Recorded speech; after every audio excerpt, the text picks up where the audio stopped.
Hey guys, it's me, Rick Acosta, the Dodger card collector, coming to you with another video. Today is Saturday. We're a few days away from Thanksgiving, and this weekend here in Los Angeles is the big USC UCLA football game tonight. I think the Rose Bowl might be at stake for USC. I think UCLA's been eliminated. Uh, this is a really big game. I'm not into it as much as I used to be. As a child, even 10 years ago, I really looked forward to this game, but I think my interest in college football has really waned, probably with the exception of the SEC, especially since the Rams moved back and then the Chargers moved into LA a year later. My interest seems to be more into the NFL than into college football. So I'll probably watch some of the game tonight, and hopefully UCLA wins. I am a UCLA fan.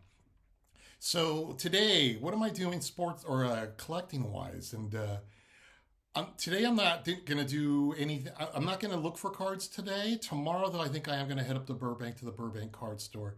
I haven't been up there in about 6 weeks, so I want to see what they've got going on over there. But I do have some card projects that I'm working on that I wanted to share with you guys for this video and some upcoming videos. Um, One of the things that I enjoy about card collecting, it's not just about buying cards. It's other things that happen when you're buying cards. John Mangini posted a video this week that I really connected with. It's Being a card collector isn't just about buying cards all the time.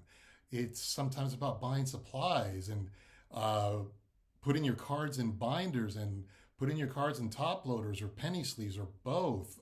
Um, one of the collections or one of my projects that I'm going to work on today is I have some display cases that I'm going to show off my room and my display cases probably sometime between now and the holidays, or between now and the end of the year, I should say. And I have three display cases that are great Dodgers and/or Dodger Hall of Famers from 1909 to present day, and then I have two display cases that are great Hall of Famers or almost Hall of Famers, non-Dodgers, from 1909 through almost present day. But one of the things I've noticed recently, I've picked up like a 1941 Joe DiMaggio, play ball Joe DiMaggio, a 1909 Eddie Collins, and a 1933 Lefty Grove recently. And I noticed when I was putting them next to a 1989 Ken Griffey or a 1965 Willie Mays, the cards just don't punch. If some of you have display cases at home, I'd love to hear how you divide out your cards.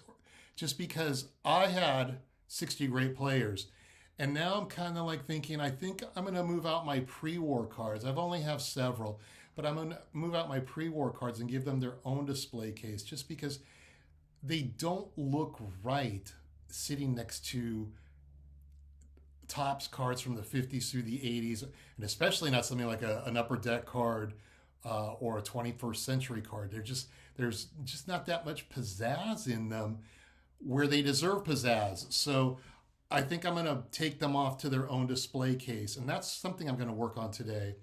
And I'm working on ordering some slip cases for my binders.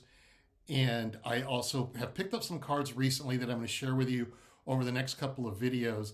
I've gotten really lucky lately and picked up some really big cards. Still waiting for some of them to show up in the mail, so that's why I'm holding off showing them to you today. But I am going to work on the ones that I have received. I need to put them in my inventory, into my Excel spreadsheet. I need to list them in VCP in my collection. I need to list them on the PSA, my PSA set registry.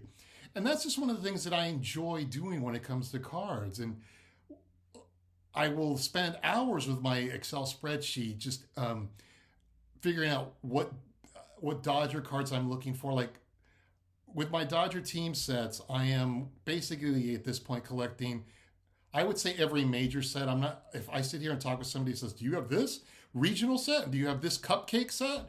No, I'm not into that. But if it's a major release from 1930 through present day, I have almost all of the cards. I have about 99, as of today, 99.3 something percent. But I sit there and analyze what other cards should I, put into my collection, like the 1933 DeLong or the 1933 Tattoo Orbit, or the 1931 W517. Those are cards that I'm currently looking at to add to my collection. So I'm constantly thinking, constantly doing research, and that's something that I wanted to talk to you guys today, just because collecting isn't just about buying cards. Granted, that's fun, but I also have fun doing research and sorting my cards and putting cards in binders and setting up my display cases outside. So in the future, I'm going to have videos of my recent pickups. I'm going to show off my card room. Today, what I'm going to do is I pick, in honor, I like to call him Aaron Judge's grandfather or great grandfather. I don't think that's the case. Aaron Judge just won the American League MVP. Paul Goldschmidt just won the National League MVP. But I picked up a 1933 Joe Judge card, Goudey Joe Judge card. And that's going to complete my Dodger team set. So I'm going to turn the camera around in a moment here, show off my Dodger team set, let you know what I learned, because I'm starting to compromise on a couple of things here that I could get away with in the 60s and the 50s, but in the 30s, it's just impossible to escape. So let's turn around the camera and we'll take a look at some cards. Okay, I find the irony here. I just told you guys, let's turn the camera around. And in between that time that I turned the camera around, I just told you guys, I'm not really into college football. I watched the end of the TCU Baylor game and the end of the Michigan Illinois game, and they were both cliffhangers down to the last second. So I guess I do like college football. Okay, so let me show you off some Goudey cards that I picked up, 1933 Goudey. One of the things I learned about this set is when you get to the 1930s, you're going to have to, well, in my opinion, you're going to have to make some compromises when it comes to condition. And you're going to notice by some of the cards that I show you today. I wouldn't have done this in the 50s or the 60s, but by the time you get to the 30s, I noticed it with the 33 and 34 Goudey and the Diamond Stars cards. And I'll show you what I mean here in a second. So I won't go into big bios because I've talked about these guys in other videos of mine. So let's go ahead and show you. This is the Dodger team set from 1933. Here is Lafayette Fresco Thompson. Sorry about that. And he eventually went on to become the Dodger general manager for 6 months in between Buzzy Bavasi and Al Campanis. And sadly, he passed away of cancer. I made mention that he's big responsible for the 1968 Dodgers draft, which is kind of legendary. All right, next up is Watson or Waddy Clark. Put those over here. And then here's a first view of John Bud Clancy. Bud Clancy. And I think, let's see, if I flip this over, yeah, look, I'm starting to buy cards with writing on them. And this card, to be honest with you, I kept seeing on eBay for exorbitant prices. And I finally found this one, I think, for maybe 20 bucks. And I go, I'm going to take it. It's got writing on it, but it's just ridiculous sometimes how expensive some of these cards are. So, Bud Clancy. That's not the first card I have that's writing. Here's another card I settled for, and I'm going to use this as a placeholder until I find another one. Lefty O'Doul.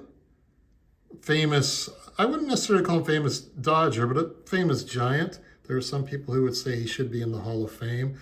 This card is another one that I have seen online, extremely expensive. I found this at the Burbank card store several weeks ago for like $10.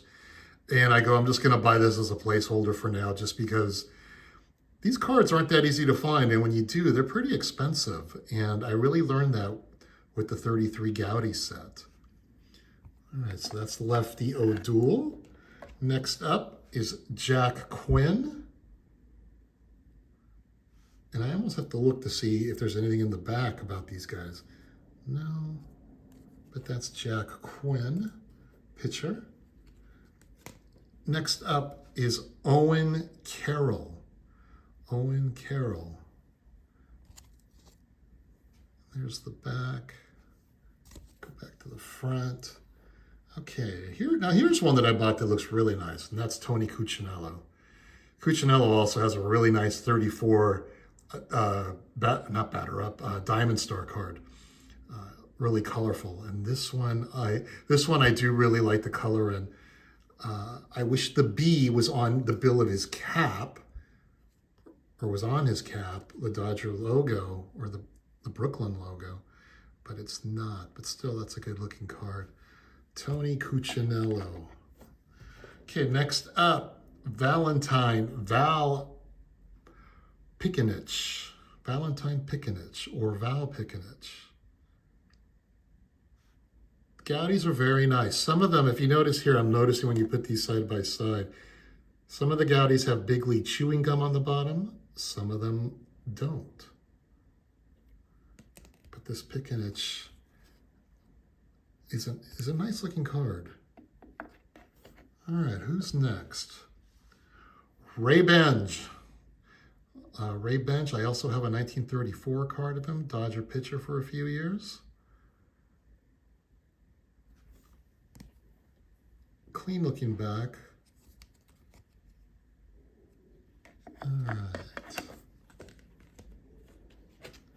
All right, who's next? Glenn Wright.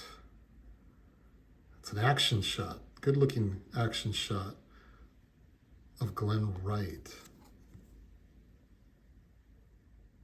It seems like the other cards I look at in the 33 Goudey set are nicer than the Dodger cards, but then once I look at them, I go, no, they made some nice Dodger cards too. All right, Darcy Jake Flowers is next. And I've made mention of this in other videos of mine. The Dodgers really weren't that great of an organization in the 30s. They didn't have much of a minor league system, and they tended to pick up veteran players just to put players on the field. Owner Charles Ebbets had passed away, and then during his funeral, I'm not gonna get his name. I'm not even gonna remember his name. The other half owner of the Dodgers, he passed away, caught pneumonia at the funeral. He died, so they had estates of two different families running the Dodgers for like 20 years, and they basically the team was almost taken away from them in the early 40s or late 30s. Just because of the way they ran their team. They were just constantly just picking up players good enough to just put on the field. Who's next? Here's a guy I call him Aaron Judge's grandfather or great-grandfather. No relation, Joe Judge. It's a good-looking card, though. Joe Judge. That was the last card I needed to finish this set. And a good-looking back. This was a harder set than I thought it would be. Or no, this was a hard set. It just seemed like I would never finish this. There's roughly 13 or 14 cards in the set. And the last card I picked up, I decided not to buy graded just because it was so expensive. So I ended up buying Hack Wilson. Yeah, that's a big C right there next to it. Again, I had I settled for writing on my card. I bought this from Dave's Vintage Baseball Cards here in LA. Only $95, and every PSA 1 or SGC 1 or 2 I looked at was several $100s, and I go, for me, it just wasn't worth it. So I picked up Hack Wilson, former MVP, and by the time the Dodgers got him, again, they picked him up. They picked up an old player just to put on the field. He played parts of 3 seasons with the Dodgers. His first season wasn't bad, hit 23 home runs, but he really wasn't the same ball player he was in his heyday with the Cubs. So I picked up this Hack Wilson, saved me a lot of money. And as I said to you guys, this was a set where I really had to settle for buying particular cards just because I had to settle for writing. And some of these cards get kind of expensive. And these cards are in top loaders in my library card case. It's not like they're being displayed. I'm showing them to you guys. They're still good looking cards though. I remember when I put the Hack Wilson on Instagram, people were complimentary of it, even though there was a big C on there. All right, you guys, that's going to do it for this weekend. I don't think I'll be speaking to you until after Thanksgiving. Have a happy Thanksgiving, and I am very thankful for all of you guys who subscribe. I'm not one that begs for subscribers, so I thank those of you who are watching and who have subscribed to the channel. And have a wonderful Thanksgiving, you guys, and just enjoy your family, enjoy your cards, enjoy your collection, enjoy watching sports on TV, because you guys, that's what it's all about. All right, take care.